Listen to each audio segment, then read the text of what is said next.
What is up, YouTube? My Cowboys family here, bringing you guys everything in regards to our Dallas Cowboys. We're going to discuss all of the latest news, info, updates, of course, minicamp wrapping up there. So on your way in, make sure to take a second to hit like, subscribe, hit that notification bell, follow us on all social media at MyCowboysFamily, and of course, hop in the Discord. The link for that's in the description box down below. Yeah, pardon our dust. I know we're usually late night, but obviously tonight, an extra special late night, guys. We had an super late night in the East Coast. Fortunate surprise circumstance happened earlier today that kind of had to alter our plans. Household, equipment issue, whatever. So anyway, look, things are at least fixed there. And yeah, we instead of starting at an hour ago, we got to start a little later tonight. But we appreciate everybody hanging in here with us tonight. A lot of East Coasters, Central times, they might be going to bed, but we got the West Side in the house as well. So appreciate everybody who stayed up late. People on the West Coast at 10:15 or so over there, Pacific time. Appreciate everybody joining us for another Cowboys chat here on My Cowboys Family. Before we can even continue going, baby, we got to shout out those that make the thing happen here on the Nightly. And you can see the sponsor of the week and the Cash App King. It is none other than the man, David S., repping it on both boards. Much love to him. He's repping it the whole week on those both boards, and he is repping that MCF star over everything. And again, for 12 out of 13 straight weeks, Mark Hovsepian holding it down with 64 points on that stream boss, right in that yellow area right there on that board. It's attainable. Mark keeps rebuilding it every night, so appreciate him on that side of things. And then we do have a leader in the Cash App side of things. As you can see, David S., not the leader. He's the king, but the leader this week with I think $1 holler. That's it. $1. Jason Renfro with the lead currently in the Cash App. We're almost a Fan Friday. I guess technically Friday for a couple coasts, a couple time zones. And then if you look above that, you see the overall board, the sponsor of the week board. Who's the winner? We'll find out Sunday. But right now, the man leading it is Mark Hovsepian. After I did the calculations and figured it out last night, Mark actually jumped Skeptical Fan. Now, I do have to say a couple things here, guys, as we're on this stream kicking it off. There's some pre-stream drops and pre-stream love. There was a couple thanks. There was a couple pre-stream gifts as well. So first and foremost, much love to Dwayne Broussard. He dropped a $2 thanks on one of our earlier videos. Another $2 thanks just recently right now. And a pre-stream $4 DAC holler. Much love to the man Dwayne Broussard repping it in the West Side. That's star over everything. And then the man staying skeptical. He's in second place and he's crept up to pennies behind Mark Hovsepian after his $2 thanks on one of our earlier videos from today, our shorts.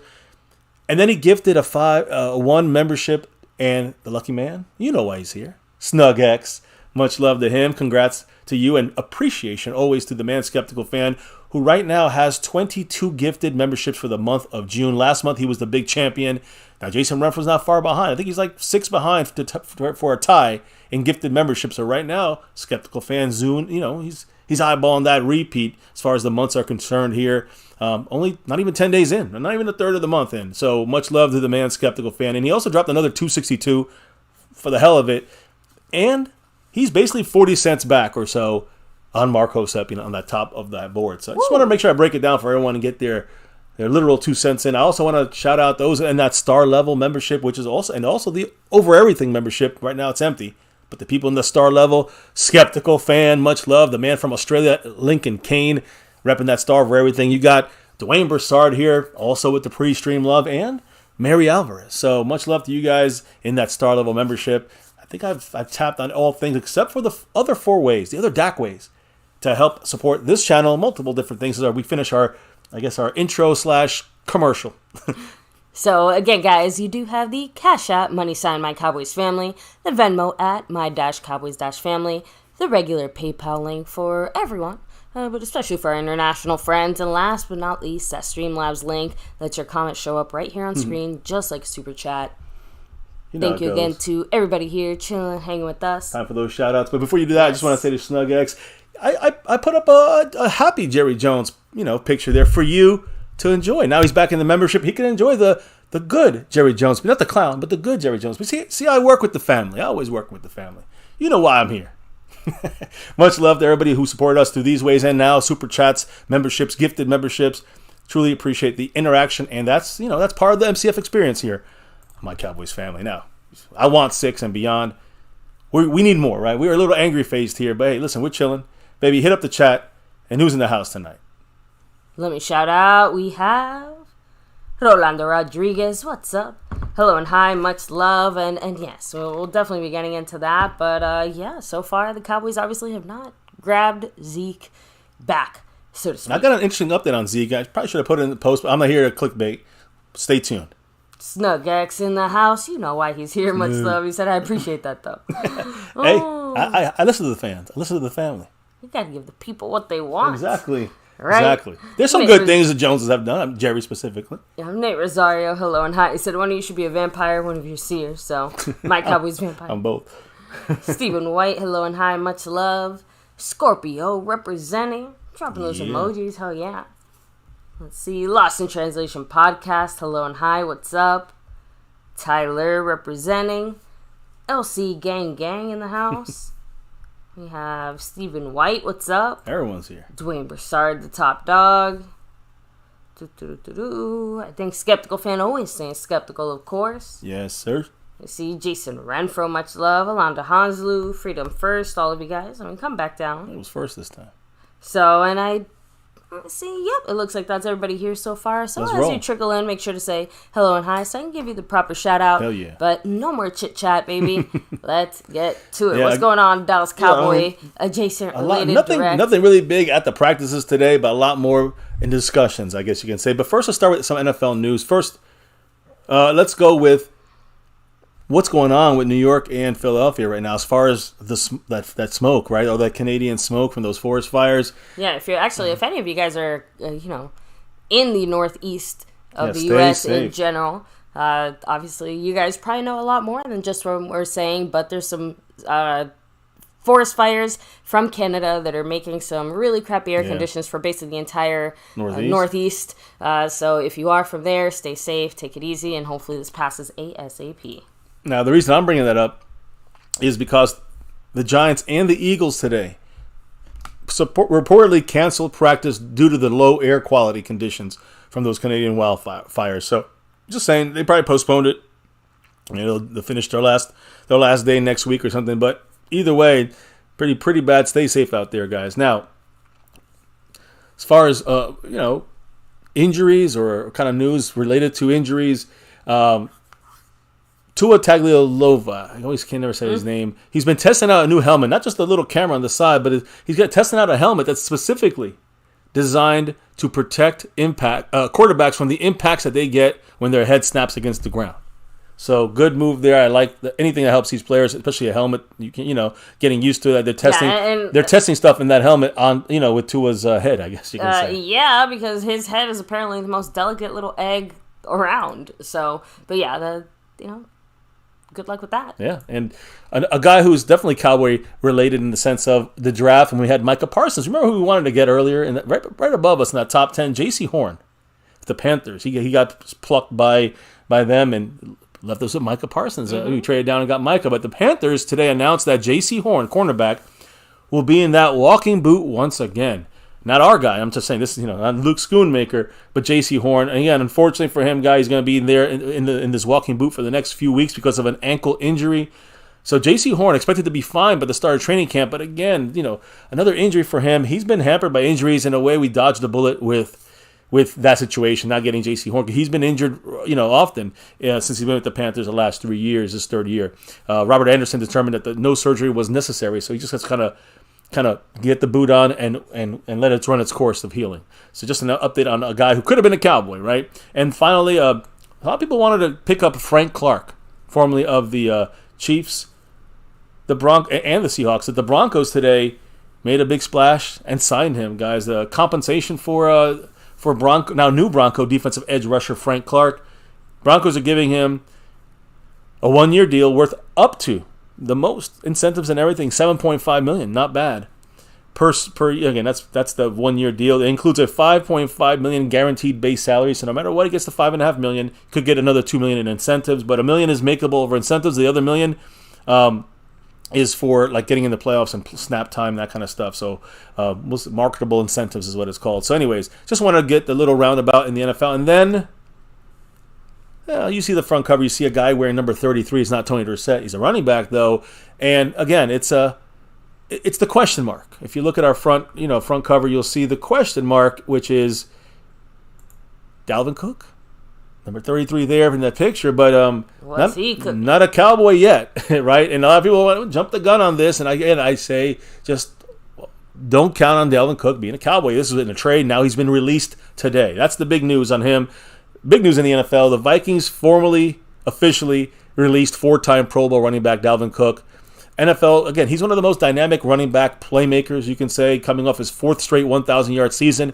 He's had 52 career touchdowns. Now he's going to be a free agent, 27 years old, shoulder issues, but he got surgery. We'll see if that keeps popping out. I heard it still might. 27, he's going to have a lot of people went after him now in free agency, kind of like the DeAndre Hopkins situation. Again, 2017 season of running backs, that draft class has seen a lot of movement. Leonard Fournette, Dalvin Cook, and Kareem Hunt, they're all free agents. They've all been released. The Dolphins and the Broncos are the two teams expected to have the biggest interest in signing Dalvin Cook once he's officially released, and he was already. But there's going to be other teams, supposedly. There's top 5 numbers here, guys, and I'll tell you those numbers in a minute. But first, the man, Snug X, we know why he's here. We know how he's moving up this board. Dropping that $10 holler. Woo. Snug X in the house. What did the man say? I donate for MCW's approval. Ooh, first of all, thank you, Snug. Does he have your approval, baby? Again, you don't have to drop the love for my approval. Always, every single person here in the chat will always have my approval. Unless you're an Eagle fan, of course. But yes, thank you, Snug. Again, it's always appreciated. Much love to you. Mr. MCF is adding you there to the board. And Mr. Mark Hovsepian. Is that 54? Yes, it is. So he's got 54 points left on that stream. Yeah, boss. He's almost at the halfway point there, and he's about 40 cents over Skeptical Fan at the moment in that battle for first place. So, yes, Snugx jumps into 5th place just like that. And Thomas Garrett, the superior Garrett, he said, I don't think that we'll pick up Cooks. Sorry, since that's the last. Dalvin Cook, not Cooks. Cooks is Brandon Cooks. One has the S, the other one doesn't. So, Dalvin Cook, I agree with you, the 100% Thomas Garrett. I've been saying this for a while. Now, they have the leaders here, the odds for who's going to sign Dalvin Cook and who's going to be his next team. Like I said, the Dolphins and the Broncos are two of the bigger teams to look like they're going to get him. Other teams like the Jets, the Bills, the Bengals, the Dallas Cowboys. So they've got about 5 or 6 teams that may have interest in Dalvin Cook. Now, according to BetOnline AG, the Dolphins, even odds, guys. The front runner are the Miami Dolphins to pick up Dalvin Cook. Okay. The Jets right behind them at 5-2 odds. The Bills 5-1 odds. The Bengals and the Cowboys 10-1 odds on that list there. And again, so a long shot, but not completely not. Dolphins are the leader in this. Remember, the Broncos just signed Frank Clark. Could that make a difference in where they want to spend their money at? When it comes to, it's a 1-year deal, so they got to hit that whole $7 million, $8 million, got to be on the cap. So I don't know how much they have open. Can they sign him? I mean, they were in the running earlier, then they signed Frank Clark, and their odds went down. It looks like the Dolphins are the leaders, the Jets, Bills, and the Cowboys and Bengals. They're tied at the bottom of that list. I believe the Cowboys will not select or pick up Dalvin Cook at all. Again, no offense to Dalvin Cook. It's not about him. It's about the money he's going to ask for. There's going to be other people looking to pick him up. And there's going to be a situation where, are we going to get a bidding war as a free agent with Dalvin Cook, a running back? Did we learn our lesson from Zeke? Did we learn our lesson about giving these guys too much money at running back? Even Pollard, baby. Pollard's going to be the 5th highest paid running back this year by the time the season kicks off. That's too high. Even with again, I love the tag on Pollard in the sense of what he's going to give you if you use him as a playmaker, not as just a running back. So I believe that we're going to do that with him. So that would be worth $10 million. He'd be like a Deebo Samuel in a way, right? But at the same time, you don't want to be giving $8, $9, $10 million away to Dalvin Cook, to Zeke, or to any running back at all. That's my view. What do you think, baby, on the Dalvin Cook situation? I mean, honestly, I pretty much am with you on this. It's starting to become a real pattern this offseason, right? Know. Every offseason. Player in a situation where they're moving on from their team. Oh, all of a sudden this player is connected to the Dallas Cowboys. And all of a sudden this player has absolutely zero freaking chance of actually coming to the Cowboys. And yet, they always throw that star in the mix, right? It still keeps persisting. And you can almost forgive the mistake because, like my little slip of the tongue earlier pointed out, right? You can be forgiven for mixing up Cook with Brandon Cooks, right? It's okay. It can happen. We already have Cooks. We don't need to cook when we already got Cooks. Yeah. So yeah, that's all right, it. fair. I mean, everything you said matches up with me. And you know what else? when you look at, again, I see Thomas Garrett. I was going to say the next thing is he's from South Beach. He's from Miami. So guess what? He's going back home. That's where he's going to go now. What we all kind of agreed, no Dalvin Cook, at least on this channel. I don't know about other channels or other viewpoints, and we can hear that. Comment below if you're watching this on a replay. But there's no way I would pay Dalvin Cook the money he's going to be asking for, competing against other teams like the Dolphins and others that have the cap space to spend that extra money. We don't have that. We don't want to do that. We got Trayvon Diggs. We got to sign CeeDee Lamb. We got to sign other guys we got to worry about. Let's stop going crazy here, trying to sign everybody because they got a name. Not remembering that, okay, it's a running back with a dislocated with a shoulder separation that happens every year, and a guy 27 years old still a running back. Now, what would you get? Zeke for $2 million over Dalvin Cook for a 7 or 8 or 9? Hell yeah! And you know who was in the house, baby? You know who was in the house? Ezekiel Elliott was at the Star. Now I know a lot of people might be surprised. This was kind of a hidden gem here, but listen, there was some people, I'm not going to say who, were at the Star, walking around, and they bumped into Ezekiel Elliott. This was this week. Okay. Actually, it was Friday. Last Friday. And $10.9 million was the base salary that was returned to the Cowboys on June 1st. He was there that day, Zeke. I'm sorry, I think he was there. Yeah, that was last Friday. He was there on June 1st. That's last Friday at the Star. Now, was he just figuring out contract stuff? Was he maybe talking? Figuring his contract stuff because the June 1st hit, money comes back to the Cowboys. Not paying us, but cap money comes back to us. So strange to see him on June 1st at the Star.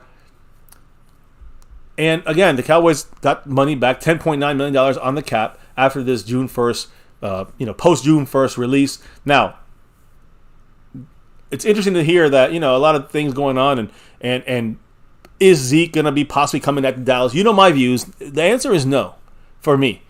Unless the price is right. Let him compete against Ronald Jones.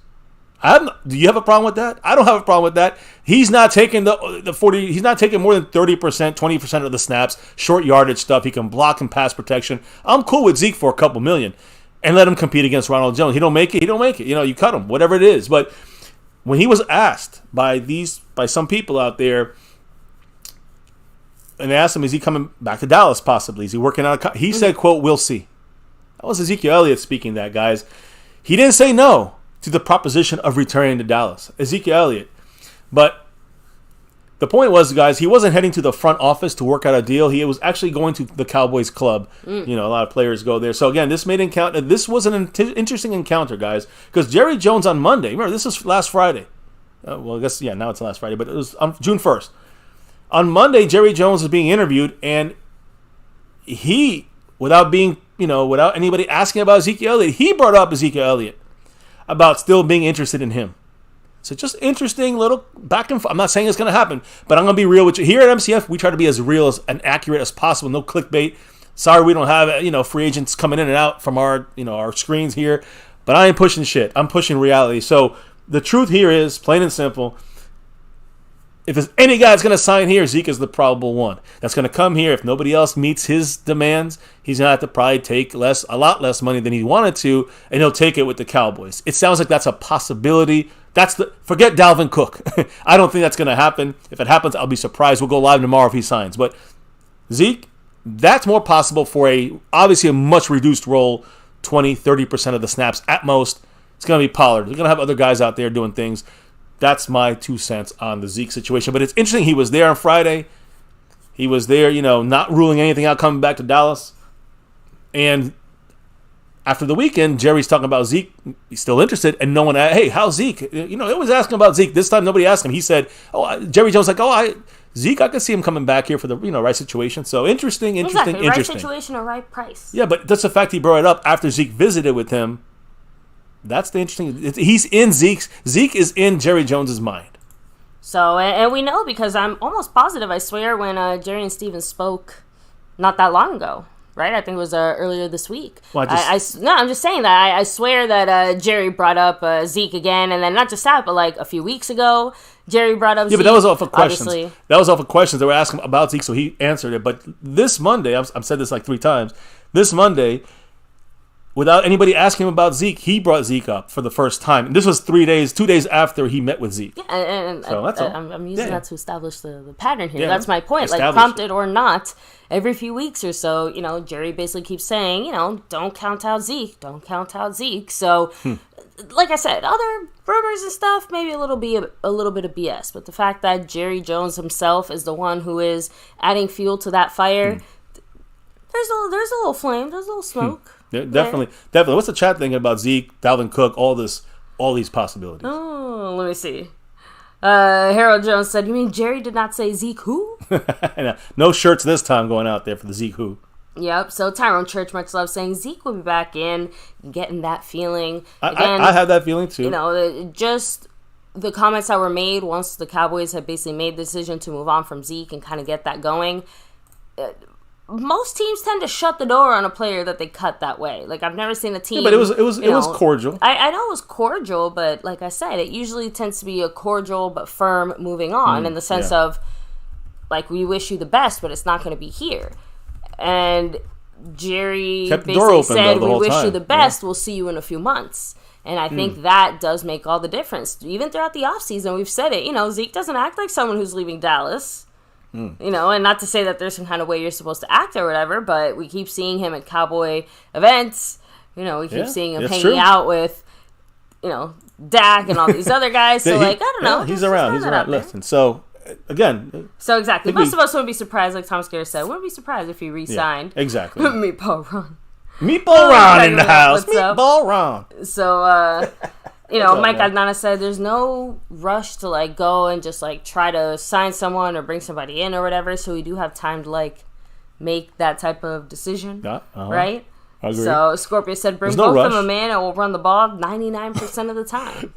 And then we'll probably throw 70% of the time. We bring them both in. So, don't waste money on Cook or Zeke in big money numbers. If Dalvin Cook wants to go for $2 million and another $1 million in incentives, I'm all in on that.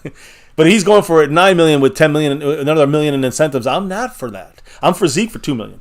So that's just the way it goes. Yeah, you see, hopefully I'm saying that right. Mary Roberts said he'll be back by camp.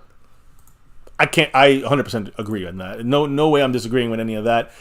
I see him back by the time we get to training camp, if no one else has signed them and if the Cowboys haven't signed anyone else, right? We get Dalvin Cook, Zeke's not coming back. So that's that. Now, let's move it on, guys, because we got a lot to talk about here, even though it's been a quiet kind of day for Cowboy practice.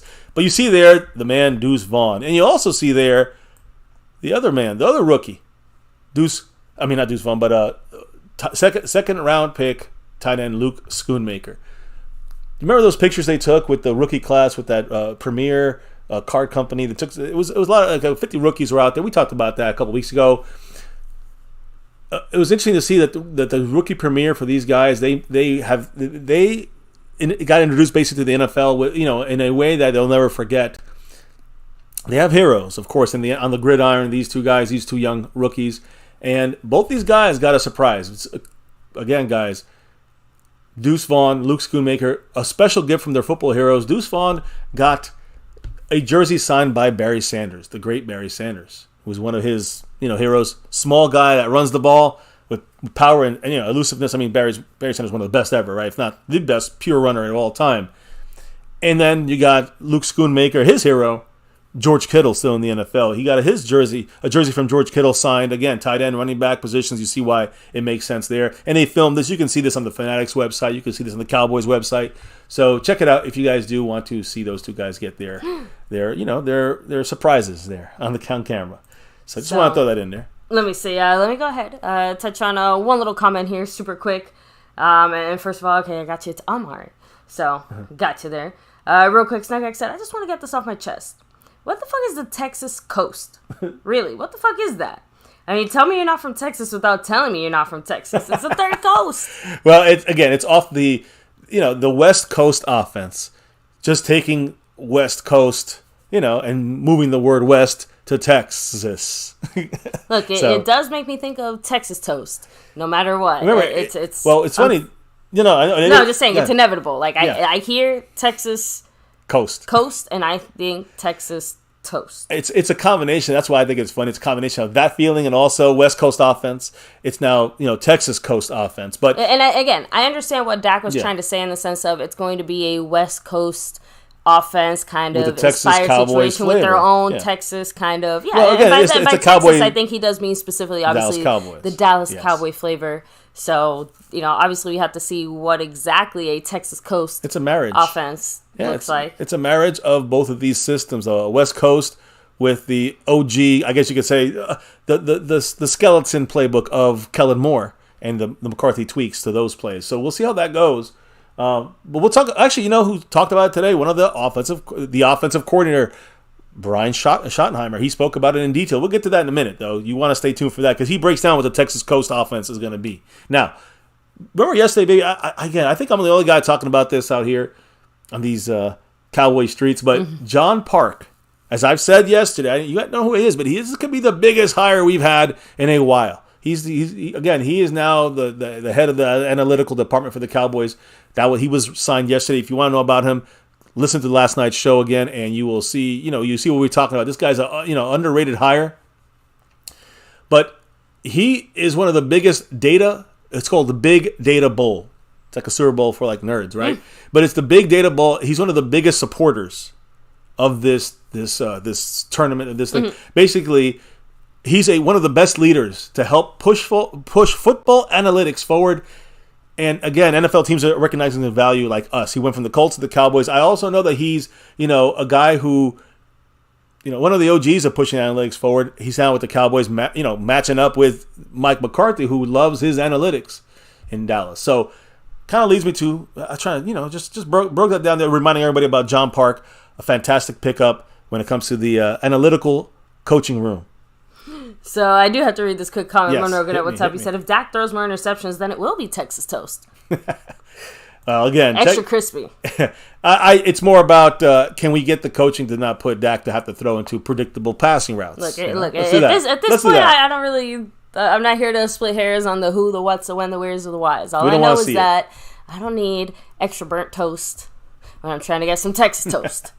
Anyway. Let's see. Listen, it's a Texas Coast offense is the real deal. We should be seeing some great plays by Mike McCarthy, and then I should not be seeing as many mistakes from any of the players, offensive line, receivers, tight ends, running backs, and Dak Prescott. Now, let's get to the big bubble. The guy who's actually the brain of this offensive kind of scheming and game plan and play calling, Mike McCarthy, had his press conference today live from the Star in Frisco. McCarthy said this about Dalvin Cook in that situation, right? He said, quote, I have great respect for his game. I don't really have a comment. I don't really have any comment, end quote. So basically, what we basically get from that, guys, is we're not interested in Dalvin Cook. At least that's what he's saying. He actually went in detail about the guys we have on this team outside of Tony Pollard. And, he went to more the depth we have in this team and how they like the depth.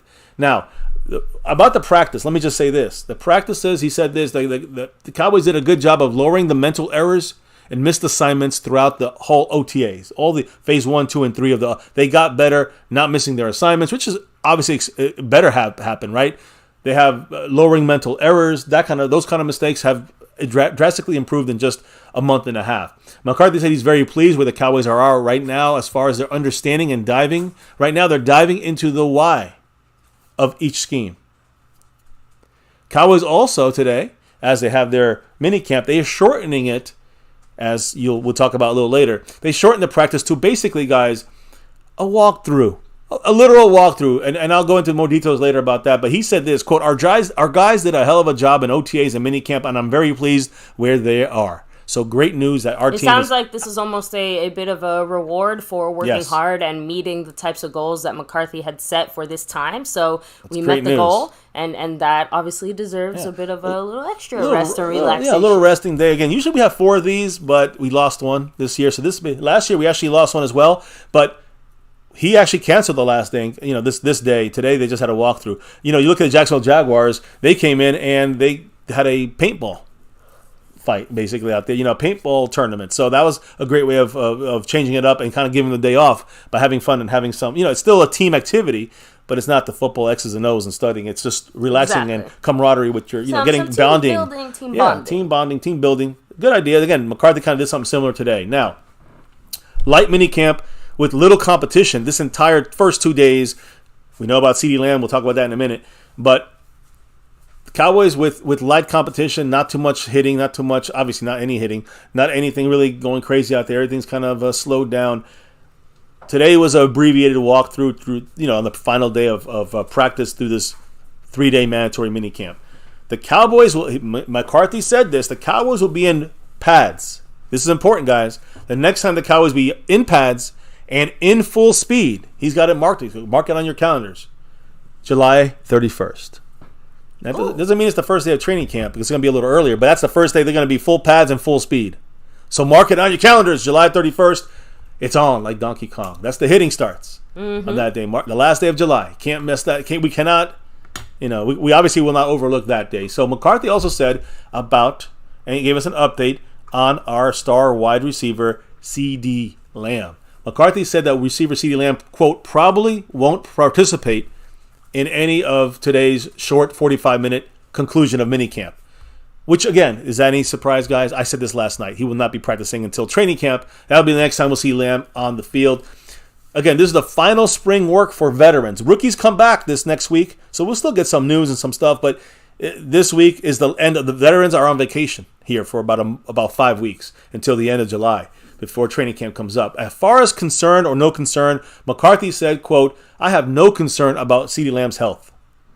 He confirmed this. Now, he also confirmed, baby, that it was not, and I know Thomas Garrett spoke about this as far as NFL Network, but it was not a cramp. It was not a cramp. It's confirmed by Mike McCarthy himself. CeeDee Lamb, he banged his left knee late in practice on Wednesday. And again, I had mentioned about he banged his knee on the 7-on-7 drills with Israel Mukuamu. They banged knees, and that's where it happened. It wasn't a cramp. I just want to clarify that. And, at least we know it was just a bruise, all right? It's a bruise, a contusion. No big deal. No ligament damage, no damage. Knocking on wood, good to go till training camp, right? So, we'll see what happens. And now, what about Kelvin Joseph? Kelvin Joseph also was lost, guys. He was lost yesterday. He left the practice yesterday early because of a back issue of some sort. That's not good. He couldn't finish practice yesterday. So, according to McCarthy, though, he is okay. McCarthy basically said this about all the guys that are injured or banged up or bruised up. Here's, including Zach Martin and all these guys. He said, quote, there is nobody that we're worried about for injuries right now. So, great freaking news about our Cowboy team being healthy, ready to go, even with the bumps and bruises. No one that he's concerned about or worried about as far as injuries. Everyone's on track. Whether it's on track later in training camp, beginning of the season, or guys that are banged up now that they're on track for training camp. Most of this team. So McCarthy then continued to speak on other guys on this team. In fact, a guy who's been burning it up, jet fuel style, Brandon Cooks. What did McCarthy have to say basically about the fact that Brandon Cooks, guys, is still able to command respect he commands respect like he's the number one receiver for our team. He's not. He's our number 2 or 3. But he already has garnered the defensive respect, that treating him like a number one receiver from opposing defenses. So what did McCarthy say? Full context style, baby. He said, I mean, it's not only the speed, but I think he's an exceptional route runner. He has great understanding of the routes, time clocks, the specifics, getting in and out of breaks, the action release versus the vertical release, the spits and spouts. Spits and spouts. All this football terminology. I've been really impressed. He's played in a number of different systems. I just really like the detail of how he approaches his game. So, yeah, the ability to go deep and get on top of guys. The biggest compliment you can give a receiver, particularly with his ability to go vertical, is when a corner is in a press bail technique or he has total free access, and you still view him as a viable number one. Boom. That's something about Brandon, so he's been a great fit for us overall. I've been really pleased with not only, obviously, his physical skill, but just the way he's come in here. He made that room so much better, and he made our offense better. Man, you love that. You just love to hear it. This guy is going to, Brandon Cooks in McCarthy's offensive scheme with Gallup and CeeDee Lamb and the other guys is obviously a bigger, it's like night and day. James Washington last year in this mix and a banged up Gallup for most of the year versus a fully good Gallup and no James Washington, a guy who's tremendously a lot better than James Washington and fits our scheme, not our scheme, but our team, our receivers a lot better. The guy who's the speed burner, takes the top off the defense, stretches the defense. That's not CeeDee Lamb or Michael Gallup. That is Brandon Cooks, and he's got the skills. He ain't no James Washington. I love this. We've also talked about his leadership ability to help guys like Jalen Tolbert and other guys like that in the field. So you love what Brandon Cooks is bringing to this team, and that you cannot replace that veteran leadership. You can't replace that speed that he naturally has. And, you know, just his experience in the NFL is fantastic, mind-blowing. So, again, great words there, I think, from McCarthy about Brandon Cooks. So, honestly, between Cook and Cooks, I feel like we've, been in the kitchen for a while today, huh? We've been cooking. Oh, so, anyway, go ahead and let's keep rolling here, baby. Let's keep it going. So, let me fix that. Okay, so now McCarthy did finish up, again, talked about the Dalvin Cook. Running back. Well, guess what? McCarthy brought up Malik Davis. Now, we know, I heard Malik Davis might have had a little bit of anger towards not really getting opportunity against the Niners in that playoff game. I think Brian Broaddus had made a mention about that somewhere. So, the fact that Malik Davis was kind of in the doghouse a little bit. He had a little bit like, why am I going to try if I never get in the game? And I'm not saying I agree. I understand. I agree why, he'd be upset that he wasn't put in the game, but he's got to keep pushing forward. And he kind of got sounds like he got a little bit pissed off and then started, that didn't sit well with the coaching staff. Let me put it that way in the offseason. So he's kind of in the doghouse. He's got to work his way up and out of that doghouse.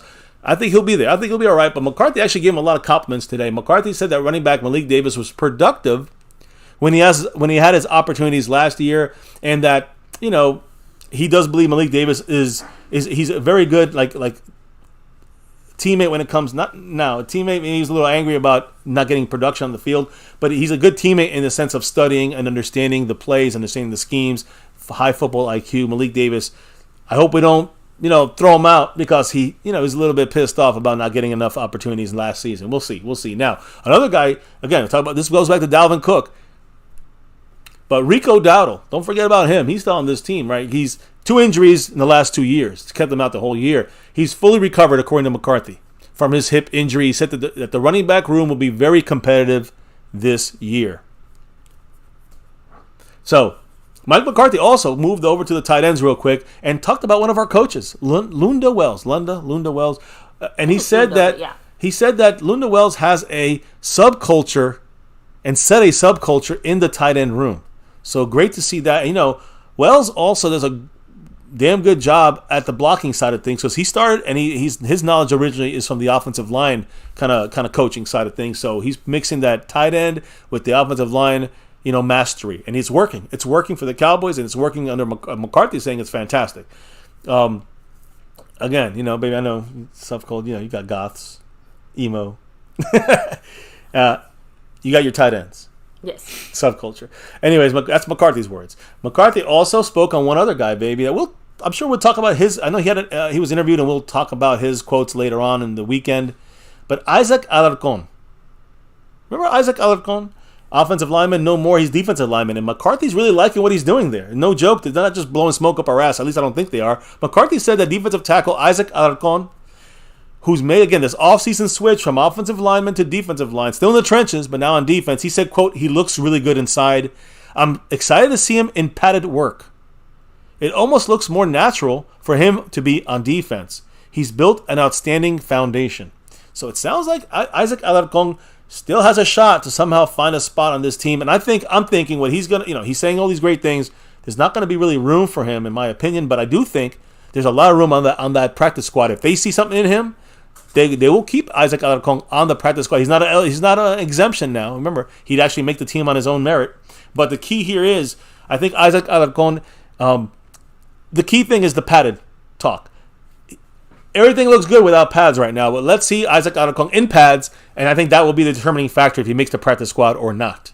We'll see. But I agree. I think the one good thing of as far as the whole Alarcon, international players program. So as far as progress, who's going to know more how much he's progressed than us? So, maybe a lot of that does have to do on the progress that he's kind of made and stuff like that. The Cowboys might feel more confident if he's made certain moves or gotten to a certain point or something. Yeah, no, good point. And again, McCarthy reiterated that foundation, which comes from the offensive line. And whatever he learned there is translating over on the defensive side of the ball, the trenches. So we'll see. I'm not going to say he's going to make the team. I'm not going to say people want me to say that, and I love the guy. I want him to make it, but I'm not going to say it until he shows it. He's got to show it. McCarthy says, I want to see him in pads, so I want to see him in pads. Now, the last thing I wanted to say, maybe, and this is more of another coach. We're going to talk about coaches now, but you guys know Will Blackman? One of these guys that came in that diversity coaching, he's a former player. Mm-hmm. He was with the Cowboys this offseason so far in these OTAs and phases. He posted today a picture of him and McCarthy walking side by side. He's decked out in the Cowboy hat and everything. And he's just said 2 words, full circle. It sounds like Will Blackman has been hired by the Cowboys. You might hear more about this in the near future. I think he'll be a defensive backs kind of specialist, and not specialist, but an assistant on the defensive back side of things, or maybe the defensive side of things. But look for Will Blackman to be a Cowboy now, as far as a coach. Not a player, of course. So just wanted to add that there. I didn't hear many people talking about it, but we talk about everything here on MCF, and yes. I don't want to throw it out there. When you hear about Will Blackman being a coach for the Cowboys on Mike Fisher in 2 days or whatever, you'll say, oh, yeah, MCF. I remember MCF said that. Anyways, coaches, guys. We got to talk some coaches here because they talked to us today. And we're going to start off with the offensive coordinator. We know the offensive play caller is sitting right there in the middle of your screen. We have an offensive play caller that's still going to help determine some plays and how we're going to use the run, and I think you balance more stuff. Hey, there he is on play action, motion. That's not McCarthy's things. That's play caller, but this is Brian Schottenheimer, and we know he definitely uses the mindset of I think we're going to be, again, you talk about marrying different schemes and different styles in the playbook.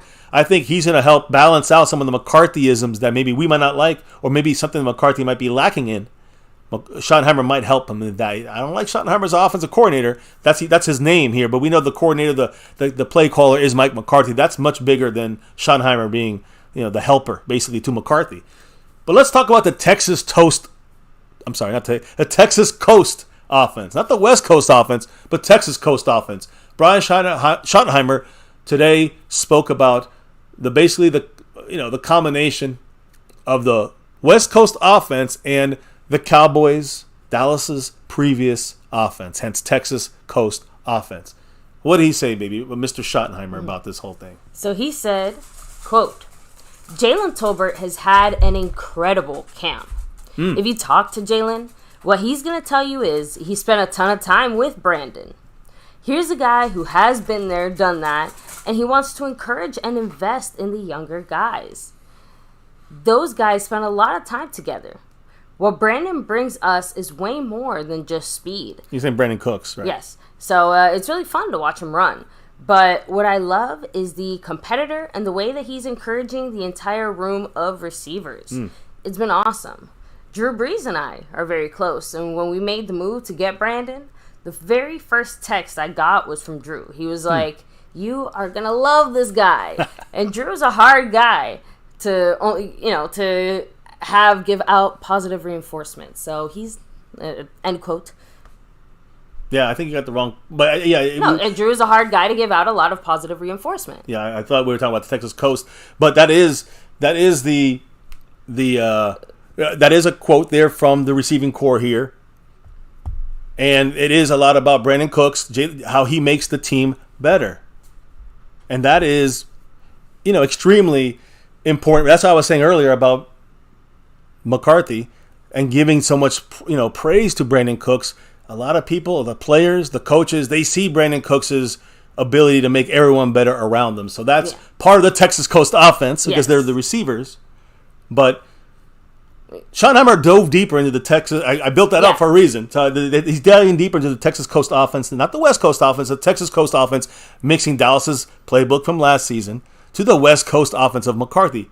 What did Schottenheimer say about not the West Coast offense, the Texas Toast, the Texas Coast offense? I'm still gonna call it Texas Toast. But he said, "Oh, no, go ahead. I'm listening. I'm excited to hear what he's gonna say." He said, "I've said it, and I do believe it. It wasn't broke." As in the previous offense. As in Kellen Moore's. What they've done here over the last 5, 6, 7 years has been really good since Dak came into the league. We wanted to keep a lot of that in place. That's what our players know. We're a veteran, strong offense that's added some really cool pieces, and we are very selective about the changes that we made. We tried to protect some of the language and the things that Dak has used for a long time, but we certainly added some wrinkles. Not to put a number on it, but we're somewhere in that keep 70%-ish, but we've certainly added some flavor. So, and that 70% number has been one that we've been consistently hearing, right? We heard it from Schottenheimer, we've heard it from Dak, we heard it from McCarthy. At this point, 70-30 is the number, is the new 80-20. I mean, again, guys, we know that 70-30 means that 70% of the playbook, it'll be like last season's kind of basic plays, concepts, but it's going to have McCarthy tweaks. Now, there's also 30% that's going to be, those tweaks into each play. So, yeah, you got 70%. It's basically the same structure and dialogue or verbiage and the play calling and all that stuff. But each play is going to have a little 30% in them. You know what I mean? I don't think it's going to be by only these plays are new. I think it's going to be every play's been morphed into something new. Exactly. So, and again, one of the frustrating things about Kellen Moore's offense is we see not just that, but we saw the foundation as far as some of these plays did have some potential, and some of them were obviously actually good. Again, consistency seems to be one of the things, streamlining things seems to be one of the bigger things that McCarthy did to that 70% that's staying the same. Seems like we trimmed the fat around some of that too. Yeah. So, well, again, we're gonna see Mr. Schottenheimer if what he's saying matches up. I do think that let's hope Texas Coast offense goes under a bit of a PR adjustment there because I'm just saying pretty much everyone's like, you could have called it literally any other thing else. So. I mean, I like the Star Coast. That's pretty cool. Yeah. Either way, though, you get the concept. Who cares if it's called the shit coast? As long as it gets us wins and touchdowns, I'm cool. We can call it whatever the fuck you want. Just let's get wins, touchdowns, offensive, points. And that's only going to help this entire. If our defense is going to be as good as I think it's going to be, we are going to be a team to be reckoned with at that point. We'll have to wait and see, though. I got to see that actually happen. But to me, it's more about the McCarthy flavors in each of these plays. It's what's going to make it more of that. It's going to make it seem like a different playbook. Is I think what people don't realize. It's going to have a lot of similar stuff, but it's going to be yanked out of every single one of these plays. The route options for the receivers. That's McCarthy's hate. And that's Kellen Moore's love. And that's ripped out of these plays. You're not seeing that shit anymore. Now that's the West Coast 30% trickling through every single play. You'll see it. You'll see what I mean. Now, Schottenheimer, he wrapped it up for the night or for the day with a couple of those big quotes there. But then we also had another big guy speaking. You see him. It's Dan Quinn, the defensive coordinator for the Dallas Cowboys. And he wants 6-2 for this team. Himself. Hell yeah. And Cowboys, I'll talk about the practice. They have these fantastic, great deal by McCarthy with these the shirts that the Cowboys. It was purchased by McCarthy. I'll go into this detail a little bit later. But McCarthy, an Allen resident. You guys remember that horrible shooting at the mall area? In Allen, he lives there, and he paid tribute to the Allen Mall shooting victims with custom T-shirts. They all wore them today. I'll go into much more detail about that in a minute. But Dan Quinn actually was asked about those shirts that the entire team wore today. If you look at our thumbnail, for example, And you can find it anywhere too. You see all those guys stand there. Yeah, that's the left side under Dan Quinn. That's our defense. They're going those Navy kind of shirts. Again, Alan Strong is what it says. You see in the right side under Schottenheimer there. You're seeing Alan Strong there in the white. In the middle, you're seeing the coaching staff and the offensive quarterbacks and the coaching, the offensive coordinator. You don't see, he's covered up, but you see the coaches. You see, some of the quarterback coaches on there too. But you're seeing also the three quarterbacks: Will Grier, Dak, and Cooper Rush.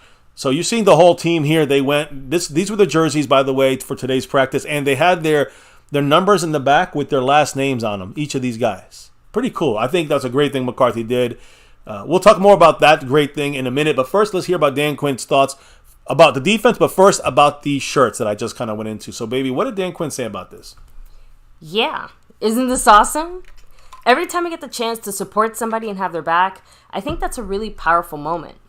It's powerful in our locker room, and it's powerful in the community, and it's our way of showing that support for men and women and children and families that had to go through things that no one ever wants to go through. And so for us as a team, just to, hey, man, we've got your back. It's one of the very best things that you can say to somebody in a tough moment. Just sometimes words aren't right, but just knowing you're there and having support is the important thing. I second everything Dan Quinn said there. And our thoughts also go into that Alan Strong, the Allen Mall shooting victims, and it's horrible, horrible stuff. So Dan Quinn then went back to talking about McCarthy. All right, Mike McCarthy's play calling now. Now that McCarthy's taken over the play calling, we know McCarthy said he's got to cut off 5 minutes on some meetings so he can spend more time with the offense, coordinate the quarterbacks. He wants to spend time with the quarterbacks. So McCarthy's got his hands full. He's not doing the things he was doing the last 3 years in Dallas, and Dan Quinn's been here for 2 years. We're curious about, how are things feeling now with Mike McCarthy going back to calling plays? Dan Quinn said, "It's really cool to see Mike in that role. It looks, from my opinion, like he's having a blast. Sometimes as a head coach, when you're not the play caller and you are yearning for it, I've seen that with him, that the energy he has for it. He sets the whole menu and the table for us, and we're having a good off season. But him specifically, I've felt some happiness and some joy for him going out there, and you can see his competitive juices going. We'll have some good battles at training camp. I've coached against Mike for a long time. He's one of the very best. Hopefully, we have a lot of fun out in California." That is definitely the hope. And again, one of the last times he ever coached was against Mike McCarthy, and that comeback, last second onside kick, the watermelon kick, onside, that was crazy. And that was against his Falcons. I got him fired eventually. So anyways, he's coached against them. It's a battle, right? When you're coaching against, when you have two good coaches, head to head there. Now, moving on to the defensive side of things, onto the actual players side of things. What did Dan Quinn say about Micah Parsons moving around on defense? Guys, we talked about Micah bulking up, keeping that speed, but bulking up to do about 255 is the limit for him. And then we heard, Micah say, "I'm getting ready. This is what I was told to do." Then Dan Quinn a month ago, said, we're going to move him around linebacker. He's going to be all over the place. And so we don't know which way to believe. Micah kind of took a step back and said, well, yeah, man, I'm going to practice more just to get my defensive pass rush thing, but I'm still doing everything on the field. Yesterday in practice, let me remind everybody, Micah Parsons was working with the linebackers doing linebacker drills, not the edge rushers like, we usually are seeing him there 95% of the time. Was this for the cameras? Was this for the people out there to just say, hey, we're going to just mess with you here? Well, I want to know what Dan Quinn said about Micah Parsons moving around on defense. What did Dan Quinn say? "I thought we were only at one position." Then he kind of laughs a little bit. Then again, it went on to say, "My job is to help find matchups, Micah and others, to put guys in spots where we can really allow them to rip and kick ass. That's been my goal all along. We've got a lot of unique players in how we feature Donovan Wilson. Obviously, Curse, Micah, and Armstrong, and others. We like to move them around and put them into different spots. We're not going to ask somebody to do something they've never done or haven't been ready for, that this is a good time to explore that." Again, early, this is important, guys. Early in camp, early in minicamp. This is the time. He's saying is this a time to kind of check him out and doing different things, see how the offensive players react before they're hitting. Before they're hitting and doing that. So it's basically just Micah he's going to get snaps at the linebacker, snaps at edge, and practice now and practice later. Because he's still good. He's not just going to be a full-time edge, although he may play. 700, 800 snaps at edge and 200 as the linebacker. So, but still going to have linebacker snaps. Got to keep fresh. Kind of like Tyler Smith, keeping fresh at guard. Keeping fresh at tackle. Keeping fresh in both spots. Micah in the same situation. So I just got an interesting little breakdown there from Dan Quinn. The last thing, honestly, no. The only thing I'll add to that too is just we've had so many discussions about Micah's, I guess, official title or how he's officially designated within the Dallas scheme and stuff like that. And as we know, he's still technically designated as a linebacker, and it seems like Quinn, for whatever reason, also wants to keep him at linebacker. I'm just saying, all the comments are. I don't think it's keeping a linebacker. I think he wants to use him at linebacker. I said when it comes to his specific like designation with the team. Obviously Dan Quinn's made it pretty clear he's going to use Micah in a variety of ways. But like I said, then when it comes to what the actual two little letters are next to Micah, it's not going to be DE. It's going to be LB. It's going to be how it seems like the front office. It's going to be important. Of course. Because it's about the money that's coming when it comes to 50-year option, when it comes to, tags on players, when it comes to, giving market value. Of course, linebacker is getting paid a lot less than an edge rusher. That's why. That's why the organization wants to keep it that way. I think Dan Quinn would just do the best for the Cowboy defense. Now, the last thing Mr. Dan Quinn spoke about and spoke on, and the player he spoke about, was one of our defensive backs, a brand new one. Talked a lot about Brandon Cooks on offense. What about Stephon Gilmore on defense? Dan Quinn spoke about him. What did he say? He said, when we traded for him, I bet we got 10 to 12 calls or texts saying, DQ, this is your kind of guy. You're going to love this guy. That told me a lot. And then in the first interaction, just knowing how hard he works at it, and then seeing the connection with Diggs to start, then with some others, that was a big deal for me. It says, not only do I have all this knowledge, but I'm willing to share that wisdom. And that's a really important thing for coaches to do, but also for veteran ball players to do if they have that ability to share. Another Brandon Cooks tip situation. Brandon Cooks on offense, receiver room, learning from him, veteran leadership, same thing in the cornerback room. He's the oldest guy there. Veteran leadership from the defensive backside. I love it. But I love the fact that the consistent message from pretty much everyone we heard is, oh man, look at these guys helping the younger guys. It's like he said, we're passing that knowledge on to the next generation, so to speak, and not everyone can do that, not everyone is able to do that. I'm very glad that we have that in Dallas in so many different layers. Agreed. That's great on offense and defense, both sides. Both these guys are traded guys, right? So that's what's fantastic about that. But one little last thing about Dan Quinn. Yesterday we talked about play calling ability from Mike McCarthy. Well, I'm going to quickly just give a quick preview of what Dan Quinn's kind of play calling tendencies are on defense. Since 2016, right? When it comes to the Falcons and the Cowboys, he was pretty much, I would say he's pretty much across the board.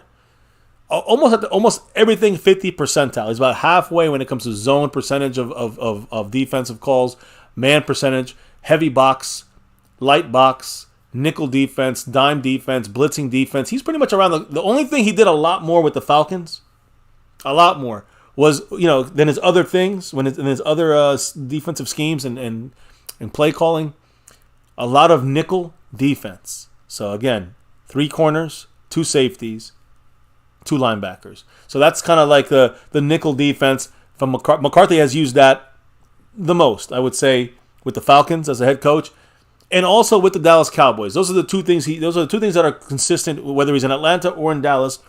Using the nickel defense, Dan Quinn definitely is all in on that. Now, everything else about 50% with the Falcons, though, here's the key, baby. The biggest difference, he used a little more zone and a little more blitz with the Cowboys, a little less man, a little less heavy box, a little less light box as well with the Cowboys than with the Falcons. But the biggest jump, he only used about 5% of dime defense with the Falcons when he was play calling there. With the Cowboy defense, we're using the dime 50%. We're using it almost 40. It's a 45% change from the Falcons to the Cowboys. And why is that?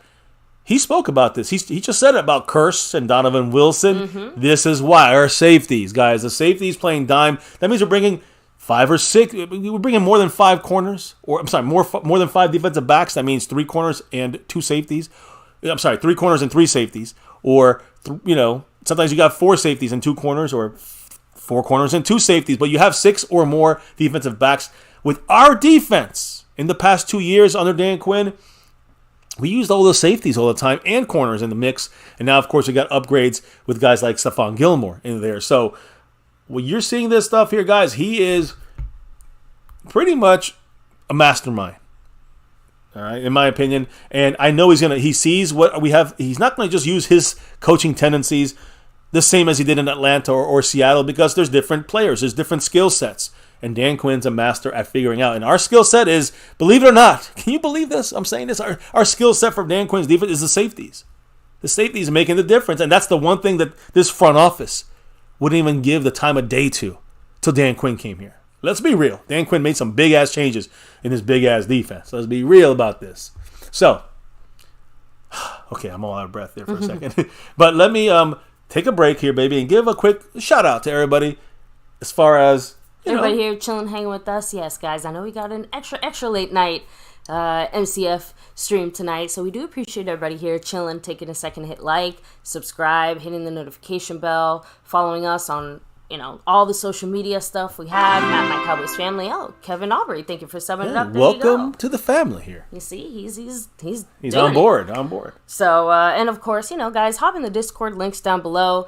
Extra special shout out to everyone who's dropped the love tonight so far. Skeptical fan, Dwayne, Snug. And, he's in the membership. Yeah, Snug. Yeah, that's right. He's got the membership, and he dropped a little love too. Yeah. So pre-stream, post-stream, in-stream. An extra special shout out to the sponsor of the week and the Cash App King, David S. Much love. I think he got 2 out of the last 3 weeks. He's taken the takeover here. Oh yeah. Speaking of representation and takeovers and all of that, Marco Seppian is still holding on to that stream boss. He's got 53 points on the board. You see, Skeptical Fan right now, second place behind Marco Seppian on the overall board. But Skeptical Fan, last month's big winner in the gifting memberships. He had 24 last month. Now he has 22 already in like 8-9 days. Much love to Skeptical Fan. He's in the lead over Jason Renfro on that side of things. And he's just a couple pennies back on Marco Seppian on the overall board. But there is a leader in the Cash App, and he's only dropped $1 holler. That's all he needs to right now. It's Jason Renfro. He's got the lead in the Cash App with $1. That's the total in there. Woo. And that's the leader. So much love to all you guys, Jason, Skeptical, and Marco Seppian, and of course, Dave S. rocking the mic. Appreciate all you guys in the house. And that's our commercial break, I guess you can say, right? Mm-hmm. I mean, there's other ways of dropping the love. You see it, Cash App, Venmo, PayPal, message on screen through the OBS. All that stuff is posted in the description below. And there's Brandon James Shea, much love, with $1 holler. $1. And a Go Cowboys. Hell yeah. Ooh, thank you. So real quick, Chris Plumage said, hopefully Diggs let that Kittle catch motivate him this offseason. Just knock the ball out or make contact, and we're in a better position to not get beat by Mr. Purdy. Agreed. I mean, again, I think that a little more effort from Diggs on that would have definitely went a long way. Whether it would have made a difference in the game, I don't know, but it would have definitely went a long way. Maybe even the contract. Who knows, right? Mm-hmm. So, Q Ball, Remy Solis, hello and hi. So, Rolando Rodriguez saying, MCF, can the rookies practice on Dak's yard before training camp, or is that against the rules? No, they can. It's just, obviously, this week, I'm just letting you know, this week, the rookies got to stay and practice with the coaches. They have to come back to the Star and practice this week. But whenever they're off from the Star, from practices, whenever they are out of this post-rookie minicamp, they can do whatever they want. And all these guys can go to Dak's house and practice. There's nothing wrong or against the rules. It's just as long as it's not on Dallas Cowboy coaching time, right? The coaches need the rookies, and the rookies can't go to Dak's house that day. That's basically what it comes down to. So, and now I do want to kind of finalize this thing. This is the wind down here. If you guys want to drop your last comments, drop your last drops of love. This is the time. There's a chance to do it. But right now I'm going to finish it up with a very important kind of statement made by Mike McCarthy today. And, to me, it was a great act from McCarthy. He's, an Allen resident. He basically, McCarthy did this. The players for the Cowboys, the Cowboy staff, the Cowboy coaches, all wearing, quote, Allen Strong T-shirts. This is for the final minicamp practice, which is, by the way, it wrapped up today. Remember that, guys. July 1st, they start hitting in pads, but they'll be there a little bit earlier in training camp. But McCarthy, who again lives in Allen right now, he purchased all these shirts. Proceeds benefit Communities Foundation of Texas, which assists families impacted by May 6th mass shooting. McCarthy coordinated this purchase with the Allen PD. T-shirt program is coordinated with the police department, with the Allen Police Department, to raise money for the families of the victims in the mass shooting in May. McCarthy purchased a shirt for each player on the entire roster, coaching staff, and so that's a major promotion, not promotion, but a major great thing he's doing, and it's not doing it to try to get sponsors or anything like that. He's just trying to help these people that were affected by this horror on May 6th. Now the offseason program officially, again, this was in practice today. That's really the whole practice, guys. It's really about the jerseys. They just did some walkthroughs, took some pictures. Not really about the football today. It was more of a chill day, a relaxing day. Memorize. I guess a supportive day to the Allen residents that suffered from this. And the offseason program, just to make sure everybody understands, the offseason program has officially ended for the Dallas Cowboy veterans. The rookies will be back next week. Would have to meet the coaches in the mornings and then have life skill sessions in the afternoon. That's what Mike McCarthy, by the way. Mike McCarthy will be there with the rookies, giving them life skill sessions. Interesting that the Cowboys are taking the extra step to kind of teach these rookies, know what you're doing before you leave this campus here. This don't get involved in dumb shit. Life skill sessions. I think everybody should have that. McCarthy said again. Oh, I do have the report again. July 31st, they're going to start hitting, but the Cowboys will officially report to training camp July 24th in Oxnard. So they'll be there July 24th, Oxnard. Probably do the first check-in couple days. Then they get the helmets on and they get do a little walkthroughs here and there. And down on July 24th, a week later, July 31st, pads are on, full speed, hitting, baby. That's what is going to happen. So keep that in mind. This was the last practice today, though, with the veterans involved. So just really quickly, guys, the tribute the Cowboys paid to the Allen Mall shooting victims with these custom T-shirts. Head coach McCarthy donated to this charitable fund that supports those directly impacted by this tragedy. The Cowboy players obviously didn't wear the jerseys at this final spring practice. This was a very meaningful alternative. So again, with this shirt, Allen Strong, every player, coach on staff, honoring the 8 people that were killed, murdered by the May 6th mass shooting at Allen Premium Outlets. Very close to McCarthy, of course, the fact that he lived there. It basically happened in his own backyard, metaphorical backyard. Yeah. And again, the donation amount was not disclosed. All right, that's keeping private. But Home Team Prints is a custom apparel company in McKinney, Texas. Provided the Cowboys with the shirt design. Co-owner is Kevin Easley, and he said that the store has sold 872 Allen Strong shirts to raise $13,080. Each short sleeve shirt retails at $15, and the full amount goes to the support for the Allen Fund, which the Communities Foundation of Texas oversees. All right, the store absorbs about $4 lost in material per shirt, so they're actually losing $4 every time one of these shirts are sold.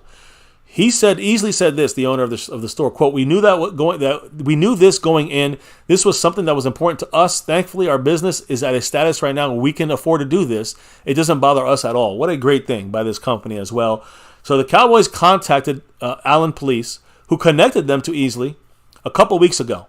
Discussions then began about the Cowboys placing an order for 200 T-shirts, but given all the customization involved, you got to remember, guys, as I said, and you see it in this picture here on our thumbnail, look closely. Bottom left and the middle is coaches and offense. Okay, the coach in the middle is offensive coaches and the quarterbacks, and then the bottom right, it's the offense, the rest of the offensive team. The left side is the defensive team, and they all have their names in the back. They all have their numbers in the back. So the white shirts for offensive player, blue for defensive. The numbers and nameplates on each shirt's back. The team opted to print the shirts through their own supply channel, so it didn't cost him money for product. Great job there for McCarthy to not put more strain on a damn nice, good business doing the right thing. So another great thing McCarthy did on this. Easley, the owner of this store, said the Cowboys. He sent the Cowboys a vector file containing the Allen Strong logo. He waited. He didn't know if it was going to be used. On Thursday morning, Easley said a woman identifying as McCarthy's assistant called to confirm this donation. Hours later, after practice, Easley was pleased to see the photos on social media of the Cowboys wearing, as you can see here, the home team Prince design. Easley said, quote, "The ultimate goal was to raise funds to help those who need it. I'm confident that it was a pretty sizable donation. A donation of any kind, it accomplished the mission in my mind. These shirts brought weight, really, weight kind of feeling to the practice today. It was a light practice, guys. It was a kind of a chill practice, but it was, of course, the sadness is there in the building. Aside from the quarterbacks and aside from the quarterbacks and defenders wearing an in-helmet speaker, no players wore any helmet today at practice inside the Ford Center at the Star. Practice lasted 45 minutes, but a little over that, but it was less than an hour. Veteran players, again, like I said, now free to go and go vacation, keep working out, whatever it is. They got 5 weeks to get back there on July 24th. The rookies got one more week next week, for further instruction, like I said, for that life skills sessions. And finally, as we finish up here, hitting that like, subscribe, and notification bell, guys. The shooting, unfortunately, of course, occurred about 10 miles. I don't know if people know this. 10 miles from the Cowboys facility. Not that far at all. Quarterbacks coach Scott Tolzien. You can see him. He's in the middle there, holding the other offensive coach there at the bottom, the middle group, but the bottom right of the middle group there. That's Scott Tolzien. And he said, quote, "These things just have a whole new meaning once you're a parent." He has 3 kids. He said, quote, "I remember when Columbine happened in 1999, and I just couldn't believe it. Now these things happen more commonly. You really, really, really feel for the families that have to go through any of this." Again, remember, guys, Alan Strong shirts are available for purchase at the Home Team Prints website, Home Team Prints. You want to order them, go there, support them, guys. And I just love the pictures, these pictures that were out there about our Cowboys, really in big support. And all these guys, the coaches and everybody in support, but it's about Mike McCarthy's plan, I think. Mike McCarthy made this happen. So I give all the props there to Mike McCarthy.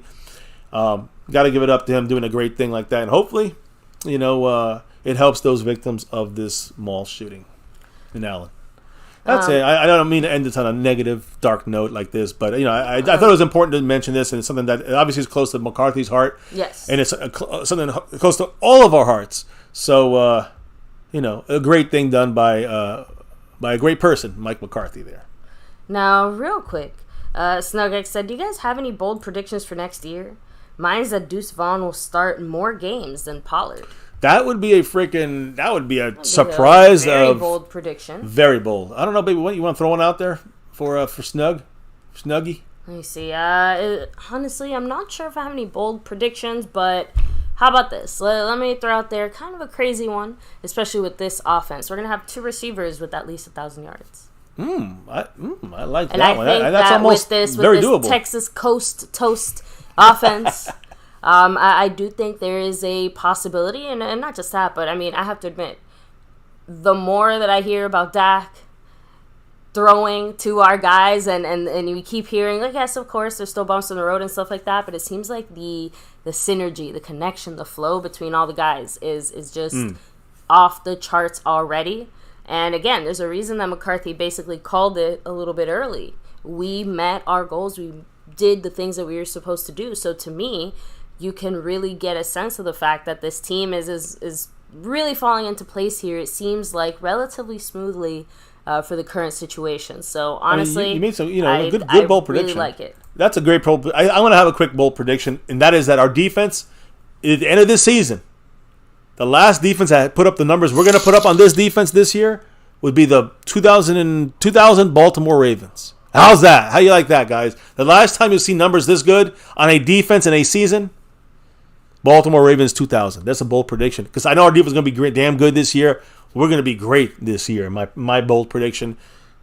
And that means that I'm talking about one of the greatest defenses of all time with the Baltimore Ravens. If we can do that, that's 6 and beyond. You see it on my shirt. You know the deal. And you know the deal when Mark Hosepian steps in the house. What's up? And aloha to the great Mark Hosepian with the $2 J. Lou holler. You know what he said? He's got 54 points on that stream bus. Sam Williams, what did he say, baby? How about a quick recap? Any major news? And go Cowboys. Go Cowboys. Now, I mean, the shirts, we talked about that. The practice was very light. No the major news is CeeDee Lamb is fine, no worries. Kelvin Joseph is fine, no worries. According to McCarthy, injury-wise, no worries for the Cowboys going forward. Everything is expected. No one's going to be missing any extra time. We talked about the Dalvin Cook release. And I say, of course, we should not spend those $7 or $8 or $9 million on Dalvin Cook. And then I talked about Zeke. Believe it or not, Zeke, on June 1st, last Friday, was at the Cowboys facility at the Star.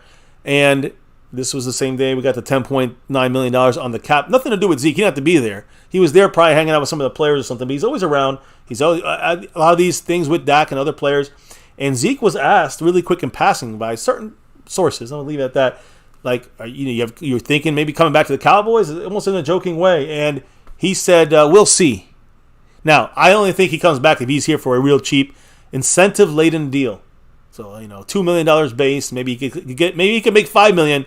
Have to play a lot of snaps, which Jerry Jones would not want to do anymore because Pollard's the big paid guy now. So those are the quick notes of the day. Injuries. I'm trying to think of any other thing. I think we kind of touched that. The coaches did speak in detail, by the way. I say the coaches, the coordinators, I should really say. And Brian Schottenheimer explaining a little more about what the Texas Coast offense is going to be. And, of course, Dan Quinn going into details about the coaching of McCarthy and taking over play calling. Interesting to see that side of things. So, Mark Hovsepian once again, another 1, 2, 3, 4, 5 on it. Adding to that other 2, baby, that means now he's pulling a little bit farther away from Skeptical Fan. He's in first place, Mr. Mark Hovsepian, and he's also got 59 points on that Stream Boss. What did Big Mark have to say? Much love, Mark. He said, no excuses. We've got a good defense, serious offensive weapons, and only 2 teams in our division that are threats. There's no reason Dak and this team don't kick butt. Agree. Listen, most teams we should have no problem. The key is going to come down not to Dak and the offense. The key is going to come down to the way the offense is coached, the way the plays are called for the Dak-led quarterback offense. And that's going to be I think that's the big difference maker this year. I mean, if McCarthy can mesh and be kind of like a Dan Quinn guy, mesh together your scheme around your skill players, around the skill of your players, the strength of the skill of your players, not the weaknesses or just throwing caution to the wind and just ignoring it like Kellen Moore seemed to do, but go to the strengths of your offensive players and wrap your scheme around them, not make them adjust to your scheme strictly. If we do that, I believe the Cowboys will have exactly what Mark said. There's in the NFC, there's the Eagles, the Niners, not the NFC East, the Eagles, the Niners, and the Cowboys. Those are the teams that are fighting to represent the NFC conference. That means to make the fucking Super Bowl. So, yeah, we got the great defense, and I think we're going to have a fantastic year. The offense, if they can pull it up a little bit better than last year, more consistent, we will ride deep into the playoffs. Hopefully, you know what I mean, into the Super Bowl. And I ain't lived this long to see us lose a damn Super Bowl. So, haven't seen them lose any in the 90s, and I don't want to see them. I want to see us make it and get that 6. You see it on that shirt? And be motherfucking on. You know the deal here. You know how we look at this. Agree there, Mark. And, hopefully, the Cowboys will be consistent on offense, whether it's Dak's fault, the offensive line's fault, or the play calling. Yeah, but and again, on defense, it does we'll feel dominate. like, again, short of, like, something has to happen in that regard, right? Like, again, knock on wood, right? Some people have to get hurt. Some people have to, like situations have to happen before those other things start to happen. Like, hell, even, like, Dak looking rough, you know what I mean? It's not like he's going to...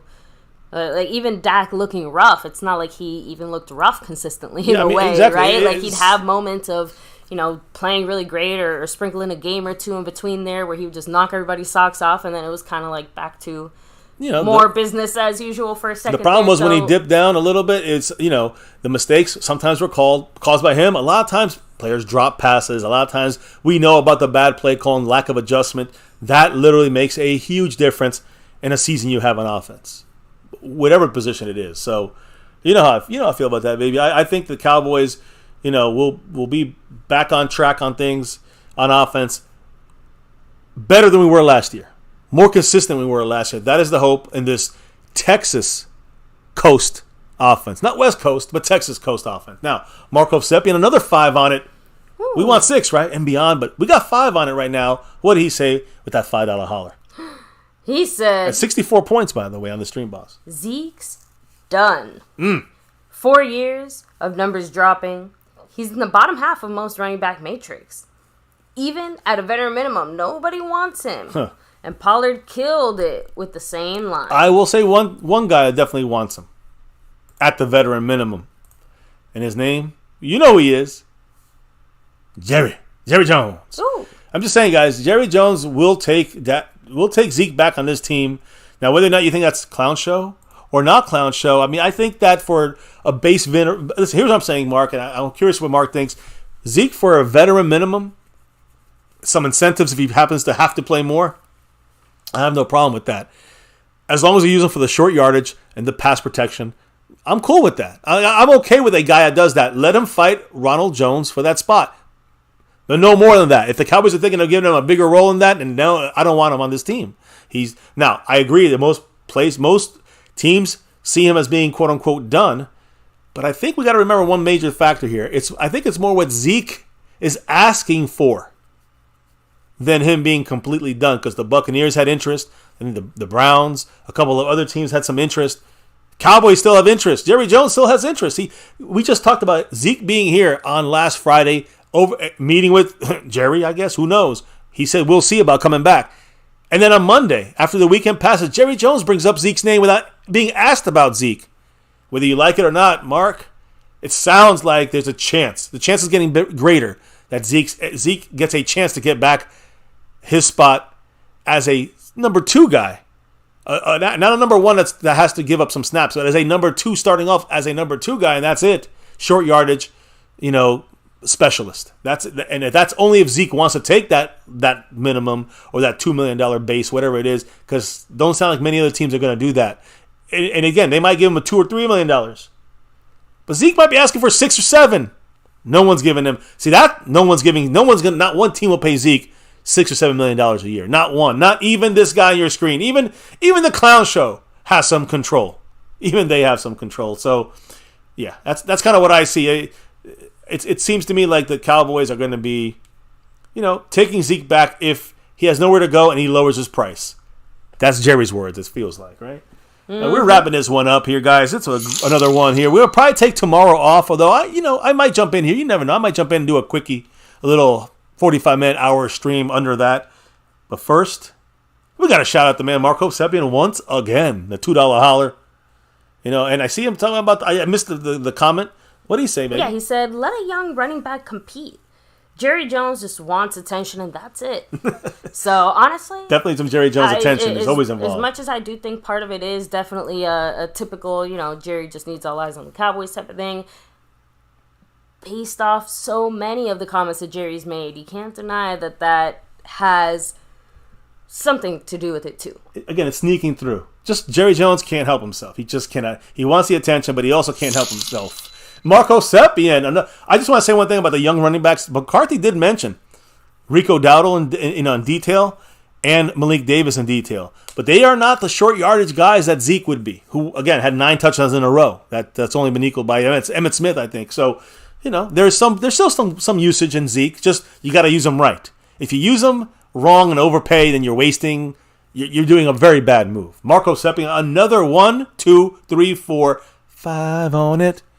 What did the man say? Marco Sepien in the overall lead, and right now, baby, building up that stream boss once again, 71 points. What did he say? He said, "I'll be the first to say, it's not all Dak's fault. But no one ever mentions how many times the receiver bailed him out with the circus catch and him missing wide open receivers." I think definitely Dak's missed some guys. Remember, he used to overthrow guys all the time. That's gotten better. Underthrow guys all the time. That's gotten better. So I think he's actually gotten better throughout his career. He's evolved some in his career. Now, as far as the receivers bailing him out, let's be honest. Come on, Mark. Every receiver bails out their quarterbacks. I've seen Brady bailed out shitloads of time, throwing it up there and and a receiver goes and gets it. That's the job of the receiver. Dak's supposed to throw it up there, and CD got to go out there and get it, and the other guys got to go up there and get it. Noah Brown ain't going up and getting it. Neither is James Washington. But Brandon Cooks, we saw Dak throw a 60-yard bullet yesterday in practice. That's how Dak can hit you deep. You can lull you to sleep on some down, quick West Coast passing, but as soon as you come up, creep up, Cook's going to cook you. And that's going to be that's a player we didn't listen. Did we have Brandon Cooks last year? A player like him with that speed, with that experience? Hell no. That changes everything. Now Dak can now pick you apart, West Coast quick passing, and then toast you deep. Toast you deep like he's going to do, I think, multiple. Once in a while he'll get picked. Did somebody say toast? I said toast him deep with the West Coast. I'm sorry, the Texas toast offense. Quick pass, West Coast, yak, and then bang, the bomb for the 60-yard touchdown to Brandon Cooks. Spacing, stretching the field, taking the top off the defense. That's what the plan's going to be. And you know what we did last year? None of that. Why? We didn't have anyone that could do that. That in itself changes everything this year. Everything. Mr. Mark Hovsepian, another 1-2, J. Lou. Dollar holler. Of course, Thank you, Mark. Jordan Lewis will be on the PUP list. We know that for training camp. He's the one guy, again, not worried about the injuries, but we know he was going to be on the PUP list already last week. So no surprise there. But yeah, that was a J. Lou too. I had to mention that. Mark back up to that Tyler Smith, 73 points. What did Mark H. have to say? I'd rather watch The View than listen to Jerry Jones. Oh, man. If he didn't rip that star, if Jerry Jones did not own that damn star, I'd agree with you. But I give the edge to Jerry just because he's talking about our team, damn it. But I know, it's usually smoke right up our assholes. I understand. I know. We keep coming back for more, it seems like, as Cowboy fans. But that's what fans are. We're fandom, fanatics. We're crazy for our team. Even Jerry Jones souring it up. We're still repping that navy blue, silver, and star over everything here in MCF. Guys, thank you for rocking it once again with us. Hit that like, subscribe, and the notification bell. We'll be back maybe tomorrow for a quickie, but definitely this weekend to finalize things and recap the things as the rookies get ready to practice next week. One more week for them, and the veterans go on little vacations and keep working out as they get ready to acclimate to training camp. July 24th, they get there. July 31st, pads come on, and the hitting starts. That's a little more update there from Mark Hovsepian, and he's dropping another $2 holler here. What do you have to say, baby? I'm glad I remember to update Mark. 24th of July, Cowboys arrive at Oxnard and check in. And by the 31st, a week later, they're hitting in pads full speed. That's the important dates right now as far as training camp is concerned. Another 2 on it. What did Mr. Mark Hovsepian have to say? He said, Turpin! Jerry Jones's boy, Wonder, would not play him. Yeah, I know. And I wonder, we are already seeing Mike McCarthy using Turpin in the offense. He's getting like a lot of snaps at the receiver position. That's again, I think we're just testing him out. We'll see in training camp when the pads come on what the real plan is for Turpin. Turpin time. And we know Deuce Vaughn, little man Deuce, getting plays in the red zone right now in 7-on-7 drills, but red zone plays for Deuce Vaughn, believe it or not. Why? Inside the 20, why? He's catching the ball out the backfield and wrecking havoc out there. So he's getting first team snaps with the Cowboy offensive, stars. So another weapon. I love this because McCarthy's putting in playmakers. He wants the playmakers getting the ball. Deuce Vaughn getting the ball. Somehow, some way. Not one snap and then a trick play from Turpin. 10 plays, 14 plays of Turpin. And that's what I want to see. We all wanted to see that last year. Kellen Moore has his thumb up his fucking ass. At least Mike McCarthy feels the fucking pulse of the team a little bit more. I'm getting hyped. Mark Hovsepian getting hyped. The $5 holler on it, baby. He put the 5 on it. Tell me what he said on it. Oh, he said, Jerry Jones is like a bad relationship with a gal. You can't... let me see. You can't hurt. She's a mean gal, but you have to keep her around because she's good in bed and no one else is around. So... I'm going to change my entire view of Jerry Jones now after you said that. Oh, no. Cannot. No, not an X. Not an X. Can't be. No more clowns. No more clowns, please. No more fucking clowns. Look, Jerry, just shut up, Jerry. Don't talk anymore, Jerry, and we'll be happy that way. This is go, gently place the paper bag over the head and continue on with their regular. Keep salting your McGriddles, right? There, all right? Jerry Jones, salt your McGriddles, and Stephen Jones going, I don't know, do some due diligence or some shit. Anyways, we had a great time tonight, guys. Another one in the books. Appreciate everybody here. Again, Mark still repping at 80 points on that Stream Boss. Sponsor of the week, David S. and Cash App King. Much love to him. Jason Renfro leading the whole pack with a $1 holler in the Cash App. And the overall leader, the man Mark Hovsepian, once again, taking control over Skeptical Fan and others here at the top of the board. Much love to you. Much love to everybody in the house with us here, hanging on this Thursday night. Like, tomorrow will probably take off. Well, we'll try to take one off this week in the next 3 days, but keep it tuned in here. We had a real late night one, and it's got to come to an end, right? Right. Mark dropping that $2 slew holler right there. And he said, oh, I can't read it on my side. He said, meant can't stand her. There you go. Oh, I see. Okay. Yeah. So Jerry's like a bad relationship with the guy. You can't stand her. She's mean, but you got to keep her you can't around. her. I see. You can't stand her. Yeah, no, I get you. I get it, man. Listen, we got to keep him around because, well, he got the goods. he got that star in that under lock and key. So we got to come back for the abuse.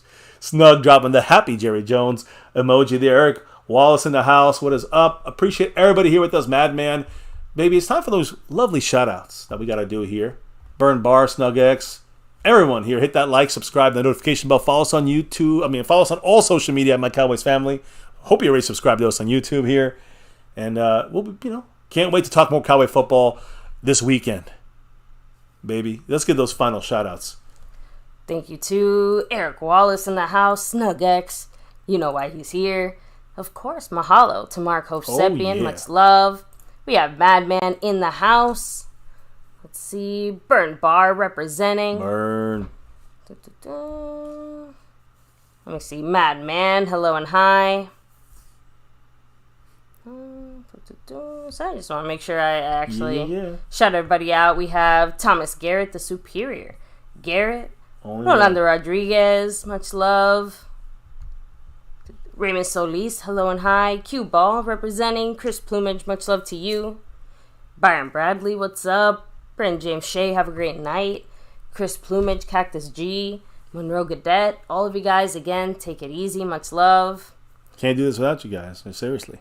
Yeah, we have, let me see, the Orion Files, Cactus G, Mark Roberts, Cameron, Monroe Gadet, Harold Jones, Thomas Garrett, Scorpio, Amari Roberts, all Tyrone Church, much love, mahalo to you all. The whole crew is here. Let me see, even you, Meatball Ron, right? That's great. I love it. And that's actually as far back as I can go here on my side. So I like Madman's comment here saying, like Hankins and Mozzie on the field at the same time. We've seen this on the field the last couple of days in practice. I love it. We've been saying that you're going to see a lot more when you think about this. Oh, yeah. Oh, yeah. Kool-Aid, baby. That's what we're drinking sometimes here on MCF. But we can't help it. We're Cowboy fans. We're fanatics. And Jerry knows it. Damn it, he owns us. Guys, thank you for rocking with us here on the Nightly. Thanks for rocking with us tonight on our extra late night, late show. Back tomorrow, maybe, but definitely over the weekend sometime. At least 2 more to go. As Sunday, we cap the week, recap everything, and you guys will find out who's the champion. It's the Cash App King and the Stream Boss. We'll figure it all out next coming days. Mark's repping 82 points, Witten style. Thank you all for dropping the love from above. I'm going to shout out Dwayne Broussard, Skeptical Fan Snug X, Brandon James Shea, and of course Mark Hovsepian. Congrats to all those that got those gifted memberships. Skeptical Fan leading the board, giving them out left and right. Much love. Everybody in the house. What a great family, fan base. Much love to each and every one of you guys listening to us, hitting that like, subscribing, and commenting on this video, sharing this out on your pages, sharing it out on your social media. Share this out, and we'll keep growing the channel, growing the family. By the way, baby, we just passed yesterday Emmett Smith numbers here. 22,000 family members here on My Cowboys Family. So thank you guys for keeping the thing going. Through the tough times we had earlier this year, man, we are trying to rebound it big time and come back for that 6 and beyond like our Cowboys. And yeah, July 1st, it'll be 6 years right here on YouTube, believe it or not. Big celebration day coming up, guys, so join us for that July 1st. Now, baby, all good things must come to an end, but what do we got to do here? Why do we, let me rephrase that. Why do we do this here on My Cowboys Family? Like crazy maniacs each and every night pretty much. On nightly live streams, as late as kicking off as we did. And it goes an hour and a half, 3 hours, who knows? It is because of that navy blue. Yeah. That silver, too. Yeah. And that star over everything. Hell yeah. Never forget, guys, win, lose, or draw, good, bad, or ugly, we are always repping that star over everything. And here on My Cowboys Family, July 1st, it'll be 6 and beyond. Never forget the number one thing here, now, and forever. As always, go Cowboys, let's get that 6. You see it on my shirt. And beyond. 7, 8. I want to change that shirt every year with another number above. 7, 8, 9. And to keep it going, baby. Thank you all for keeping it going in the chat all night long. All night. In the comments, the thoughts, we can't do this without you guys. And cannot do it without your love from above, your donations, your support on the nightly, guys. Truly humbled by the best family, fan base of all YouTube. On that note, all great things do have to come to an end. And tonight, it's coming to an end right now. After a late night, baby. Before we can officially drop out, clock out of here for the night, and relock and reload for another one coming soon to you, what do we got to do right here in My Cowboys Family before we drop out of here for the night? We got to drop the beat. Oh, yeah. Beat's been dropped, guys. We wrapping it up here. Make sure to drop them if you got them as well. Yes, drop those emojis. A lot of people in the membership. Drop those emojis if you got those emojis. Fill up the screen. Spam them. Let's go, baby. Much love, guys. Can't do this again without your interaction. That's what it's about here in MCF. The MCF experience. Guys, we're back tomorrow, Saturday, Sunday, and beyond. Much love to all. Have a good night. Remember to remind everybody especially those Eagle fans, some basic mathematical equations, some mathematical facts. No matter where you are on this earth, this planet, or universe, 5 is always greater than 1, baby. Woohoo! Cry, Eagles, motherfucking cry. Hell yeah. 6 and beyond, they're still dreaming of 2. They barely got 1. Here in MCF, we chatted it up once again. Another one. In the books, guys. Yes. Alan Strong, we discussed that in detail. Great stuff by McCarthy in today's final mandatory minicamp practice. Dalvin Cook, question mark. I think he's going to stay not a Cowboy. How's that? He's going to never be a Cowboy. And we talked about Zeke as well, that running back position situation. And, of course, the coordinators spoke. On top of McCarthy, the coordinators, Schottenheimer on the right, Quinn on the left, they all spoke and give us a little more insight on offense about that Texas Coast offense and about that defense. Oh, yeah. Can't wait to see this defense in action. They're coming at you. And here in MCF, we're coming at you, too. With that navy blue, that silver, too, and that star always over everything. Never forget the number one thing right here on this channel, here on My Cowboys Family. Much love to everybody. As always, guys, appreciate each and every one of you guys hanging with us. Don't forget, from our hearts to yours, have a good night. Stay safe. Peace out. And never, ever forget, Go Cowboys!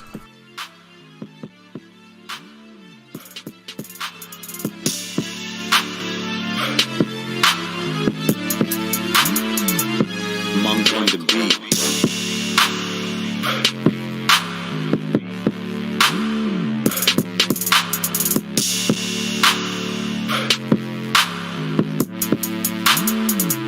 Monk on the beat.